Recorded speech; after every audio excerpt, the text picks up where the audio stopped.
कभी वह जाति जाति को भड़काने का काम करते हैं, कभी किसानों को भड़काने का काम करते हैं, कभी युवाओं को भड़काने का काम करते हैं और कभी छात्रों को भड़काने का काम करते हैं। कैसे समाजवादी पार्टी और कांग्रेस के गुंडे दिल्ली में संसद सत्र का घेराव करने का काम किया। एक कांग्रेस प्रधानमंत्री जी के आवास को घेरती है,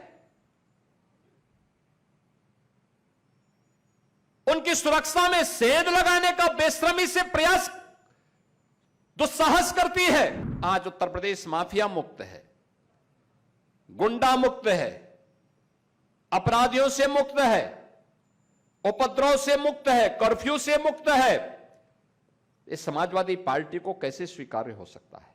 कांग्रेस इसको कैसे स्वीकार कर सकती है? क्योंकि उन्होंने तो प्रदेश में कर्फ्यू दिया था, उन्होंने प्रदेश में दंगे दिए थे, उन्होंने प्रदेश में उपद्रव दिए थे, उन्होंने प्रदेश में लूट खसोट दिया था, उन्होंने प्रदेश में अराजकता दी थी और उसी अराजकता का शिकार बनाने के लिए इनके द्वारा लगातार शरारतें की जा रही हैं, लगातार शरारतें की जा रही हैं। लगातार कभी वह जाति जाति को भड़काने का काम करते हैं, कभी किसानों को भड़काने का काम करते हैं, कभी युवाओं को भड़काने का काम करते हैं और कभी छात्रों को भड़काने का काम करते हैं। आपने देखा होगा कैसे समाजवादी पार्टी और कांग्रेस के गुंडे दिल्ली में संसद सत्र का घेराव करने का काम किया। कैसे घेराव किए, कैसे तोड़फोड़ कराए छात्रों को बदनाम करने के लिए।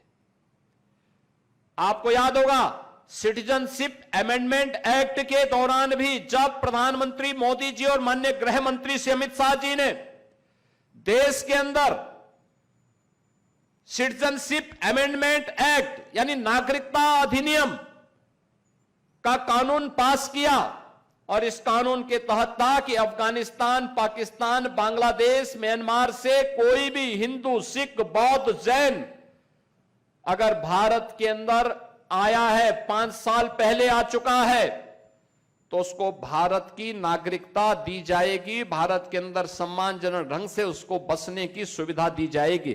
तो कांग्रेस, समाजवादी पार्टी और इनके अन्य सेकुलर दलों ने विरोध किया। मुस्लिम संगठन विरोध में आए, लंबे समय तक इनके द्वारा आंदोलन किया गया। आप मुझे बताओ, बांग्लादेश, पाकिस्तान या अफगानिस्तान के अंदर हिंदुओं पर, सिखों पर अत्याचार होगा, बौद्धों पर अत्याचार होगा, जैनियों पर अत्याचार होगा, कहां जाएगा वो व्यक्ति? कहां जाएगा? अरे इसी हिंदुस्तान में तो आएगा। और मोदी जी ने यही किया, लेकिन इन्होंने इसका विरोध किया। बांग्लादेश में हिंदुओं के कत्लेआम पर, दलितों के कत्लेआम पर ये सभी दल मौन थे, किसी का मुंह नहीं खुल रहा था। पाकिस्तान में जब कत्लेआम होता है इनका मुंह बंद हो जाता है, लोग कुछ नहीं बोलते। देश के अंदर कहीं हिंदू विरोधी दंगे होते थे, ये सभी दल मौन हो जाते थे। कांग्रेस के समय में जब कश्मीर में हिंदुओं का कत्लेआम होता था, कश्मीरी पंडितों का कत्लेआम होता था, इनका मुंह बंद हो जाता था। लेकिन जब उन हिंदुओं की सुरक्षा और उनके संरक्षण की बात मोदी सरकार ने की, तो इन लोगों ने उसके विरुद्ध कितना नेगेटिव नैरेटिव सेट करने का प्रयास किया। उसके खिलाफ धरना, प्रदर्शन, आंदोलन, तोड़फोड़, आगजनी, ये सब करने का प्रयास किया था। और ये वहां तो दिल्ली में तो क्या ही, इन्होंने यूपी में भी, देश के अलग अलग राज्यों में भी तोड़फोड़ करने का प्रयास किया था। जब उसमें विफल हो गए,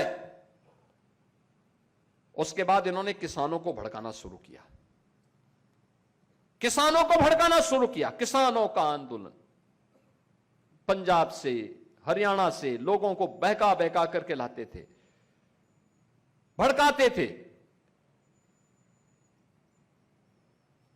वहां भी जब किसानों की समझ में आया कि नहीं, ये लोग भड़काने का काम कर रहे हैं, गलत दिशा दे रहे हैं, फिर इन्होंने युवाओं को भड़काना शुरू किया, दलितों को, वंचितों को भड़काना शुरू किया। और जब उसमें भी फेल हो गए, अब छात्रों को इन्होंने अपना निशाना बनाना शुरू किया। अन्य दल तो देश की कीमत पर राजनीति कर रहे हैं, याद करिए, जो लोग संसद का छात्रों के नाम पर गुमराह करके, घेराव करके अव्यवस्था और अराजकता पैदा करना चाहते हैं, ये बाबा साहब भीमराव अंबेडकर का अपमान कर रहे हैं। ये लोग भारत के लोकतंत्र को चुनौती दे रहे हैं। एक कांग्रेस प्रधानमंत्री जी के आवास को घेरती है, उनकी सुरक्षा में सेंध लगाने का बेशर्मी से प्रयास, दुस्साहस करती है। कैसे कांग्रेस और समाजवादी पार्टी देश के खिलाफ षड्यंत्र कर रही है? आपने कल और परसों के इनके पूरे के पूरे षड्यंत्रों को देखा है। लगातार अव्यवस्था पैदा करना, अराजकता पैदा करना। जब सत्ता में थे तब हिंदू समाज को और देश को तबाह करते थे, दंगों के माध्यम से, कर्फ्यू के माध्यम से, भ्रष्टाचार के माध्यम से। और आज विपक्ष में हैं तो विदेशी पैसे के बल पर देश में अराजकता पैदा करना चाहते हैं, समाज को बांटना चाहते हैं। उसी प्रकार की अराजकता, क्योंकि अब इन्हें मालूम है नए भारत में दंगा नहीं हो सकता, कर्फ्यू नहीं लग सकता, तो अब नेगेटिव नैरेटिव के माध्यम से अव्यवस्था और अराजकता पैदा करना चाहते हैं।